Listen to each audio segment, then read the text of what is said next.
Surat municipal commissioner, સુરતના mayor, standing committee chairman અને મેટ્રોના અધિકારીને પાલિકામાં બોલાવવામાં આવ્યા હતા. મેયર અને કમિશનરે મેટ્રોના અધિકારીઓને જબરજસ્ત તતાડવ્યા હોવાનું જાણવા મળ્યું છે. સુરતમાં તાજેતરમાં 2 દિવસ જોરદાર વરસાદ પડ્યો અને વરસાદ 2 દિવસ પડ્યો, પરંતુ ખાડીપુરના જે પાણી છે એ 4-5 દિવસ સુધી ભરાઈ રહ્યા અને આખરે પાલિકાને એવી ખબર પડી કે સુરતની અંદર મેટ્રોની જે કામગીરી ચાલી રહી છે એને કારણે સુરતને નરકાગાર બનાવી દેવામાં આવ્યું છે અને આડેધડ બેરિકેડ લગાવી દેવાને કારણે ડ્રેનેજ લાઈન તોડી પાડવાને અને એવા બધા કારણોને લીધે આ ખાડીપુરના પાણી સુરતના અનેક વિસ્તારોની અંદર ભરાયેલા રહ્યા. અમે ખબર છે .com ઉપર પણ અનેક વખત આ મેટ્રોની કામગીરીની સામે સવાલો ઉઠાવ્યા છે. ગોકળ ગતિએ કામ ચાલે અને આખા શહેરને દૂરદર્શા આ મેટ્રો રેલના કામગીરીએ કરી છે. તો આના વિશે તમારી સાથે વાત કરીશ. મારું નામ રાજેશ શાહ છે અને તમે જોઈ રહ્યા છો ગુજરાતના સૌથી મોટા ડિજિટલ ન્યૂઝ પ્લેટફોર્મ ખબર છે .com.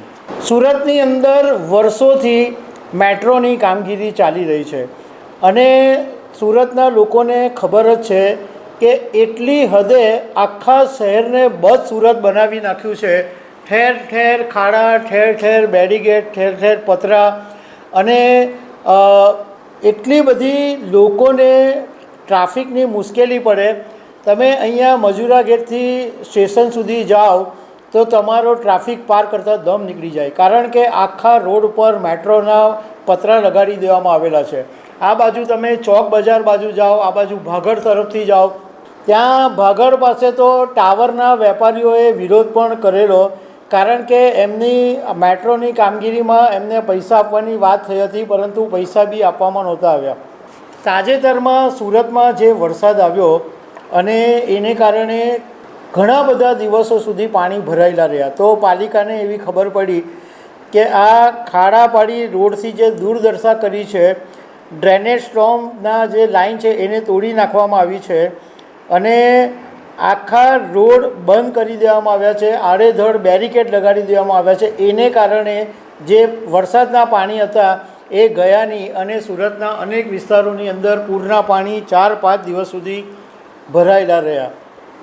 હવે આ મુદ્દે સોમવારે સુરત મ્યુનિસિપલ કમિશનર, સુરતના મેયર, સ્ટેન્ડિંગ કમિટી ચેરમેન અને મેટ્રોના અધિકારીને પાલિકામાં બોલાવવામાં આવ્યા હતા. મેયર અને કમિશનરે મેટ્રોના અધિકારીઓને જબરજસ્ત તતાડવ્યા હોવાનું જાણવા મળ્યું છે. મેટ્રોના અધિકારીઓને જ્યારે આ વિશે કહેવામાં આવ્યું કે આ તમારા કારણે પૂર આવ્યું છે અને 4 દિવસની અંદર રોડ રિપેરિંગ તમારે કરી દેવા પડશે, તો મેટ્રોના અધિકારીઓએ PMOની ધમકી આપી હતી, પરંતુ મેયર દક્ષેશ માવાણીએ સ્પષ્ટ શબ્દોમાં કહી દીધું કે હવે અમારી સાથે કોઈ પત્ર વ્યવહાર નહીં કરતા, નહીં તો અમે સીધું CMO PMOને તમારા વિશે ફરિયાદ કરી દઈશું. તો સુરત મહાનગરપાલિકાના કમિશનર શાલિની અગ્રવાલે એવું કીધું કે હવે જો તમે સુધર્યા નહીં અને શહેરની દૂરદર્શા કરી તો સુરતની જનતાને તમારો મોબાઈલ નંબર જાહેર કરી દઈશું.